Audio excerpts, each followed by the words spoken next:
Good morning ninth class.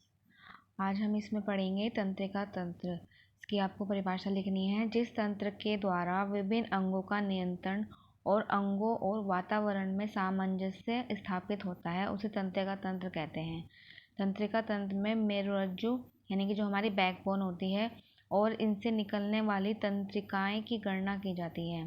तंत्रिका कोशिका तंत्रिका तंत्र की रचनात्मक एवं क्रियात्मक इकाई होती है। तंत्रिका कोशिकाएं एवं इनकी सहायक अन्य कोशिकाएं मिलकर तंत्रिका तंत्र के कार्यों को संपन्न करती हैं। अब क्या होता है कि जैसे हमारे हाथ में किसी गर्म पानी से हमारा हाथ कहीं लग गया तो एकदम से हमारे जो मस्तिष्क को क्या होती है, सूचना मिलती है। तो तुरंत हमारा मस्तिष्क को सूचना मिलते ही हमारा हाथ ऑटोमेटिकली पीछे हट जाता है कि हाँ ये गर्म है। और ये कहाँ से मिलती है सूचना हमें? हमारे सेंस ऑर्गन से मिलते हैं, तुरंत हमारे मस्तिष्क में जाती है और मस्तिष्क हमें हमारा अंदरूनी रूप से हमें कार्य करने के लिए बोलेगा कि हाथ पीछे हटाना है। तो ये सब कार्य कौन करता है? ये सब कार्य तंत्रिका तंत्र का होता है। अब जो हमारा एक एग्जाम्पल है, एक कोशिकीय प्राणी जिसमें अमीबा आते हैं, एक कोशिकीय प्राणियों में, उनमें क्या होता है, तंत्रिका तंत्र नहीं पाया जाता। और हाइड्रा, प्लेनिया, तिलचट्टा आदि बहु कोशिकीय प्राणियों में तंत्रिका तंत्र पाया जाता है। तंत्रिका कोशिकाएं संपूर्ण शरीर के सबसे लंबी कोशिकाएं होती हैं।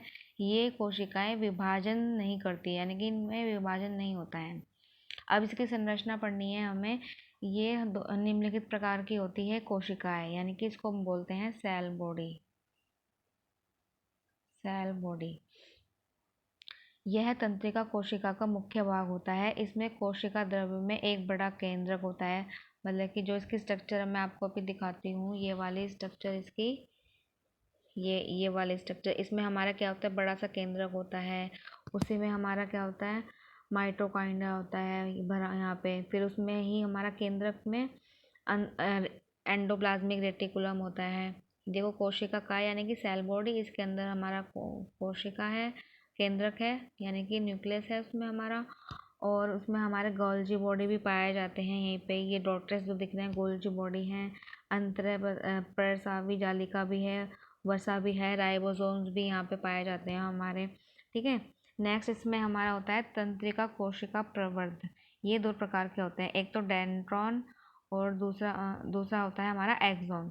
जो डेंड्रॉन या इसको बोलते हैं वृश्चिकाएं, वृक्षिकाएं, ये अपेक्षाकृत छोटे प्रवर्ध होते हैं, यानी कि ये ऐसे रोम से निकले हुए होते हैं। ये यहाँ पे ये वृश्चिकांत देखो, ये रोम निकले होते हैं, इनको बोलते हैं एक्सोन। ठीक है। ये क्या करते हैं, सूचना एकत्रित करने का कार्य करते हैं, सूचना को कलेक्ट करते हैं और सेल बॉडी में भेजते हैं। यहाँ से भेजते हैं तो फिर यहाँ से इसमें क्या होता है, हमारा माइसिलिनियम एक शीट होती है, ये माइसिलिन की बनी होती है प्रोटीन की। वो क्या करती है, आगे इनको इस सिग्नल को, उस सूचना को आगे ट्रांसफ़र करने का कार्य करती है। फिर ये दूसरे आगे ये जो माइलिन होता है, इससे क्या होता है, ये जुड़े हुए रहते हैं। ठीक है। और ये यहाँ पे हमारे क्या होता है, फिलामेंट्स लगे हुए होते हैं।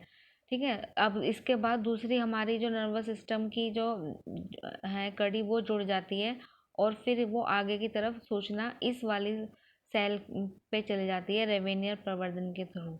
ठीक है। यहाँ पे होता है हमारा एक्सोन। ये तो हमारा होता है डेंड्रॉन से एक्सोन में। एक्सोन क्या करता है, फिर से यहाँ से सूचना को इकट्ठी करेगा और इस वाली सेल बॉडी को सूचना देगा। ऐसे ही इसके बाद तीसरी हमारी जो नर्वस सिस्टम की जो सेल बॉडी है वो स्टार्ट हो जाती है, वो कनेक्ट हो जाती है।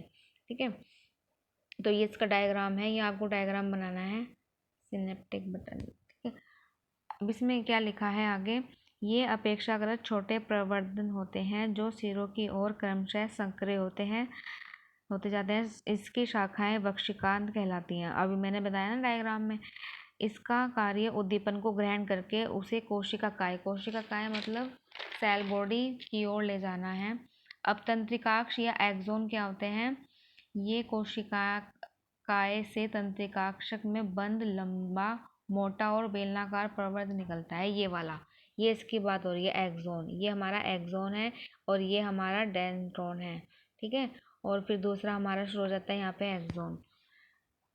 जो एक्सोन या तंत्रिकाक्ष कहलाता है। तंत्रिकाक्ष छद यानी कि तंत्रिका का जो आवरण है का निर्माण श्वान कोशिकाओं से होता है। तंत्रिका कोशिकाओं से निकलने वाले प्रवर्धों के आधार पर इन्हें एक ध्रुवीय, द्विध्रुवीय एवं बहुध्रुवीय कहते हैं। तंत्रिका ऊतक के कार्य बताने हैं। तंत्रिका कोशिकाएं वातावरण में होने वाली क्रियाओं से संवेदनाओं को ग्रहण करती हैं। यह ऊतक कोशिकाओं के शरीर में होने वाली विभिन्न जैविक क्रियाओं पर भी नियंत्रण रखती है। ये इसके कार्य हैं, ये आपको करना है काम अपनी नोटबुक में।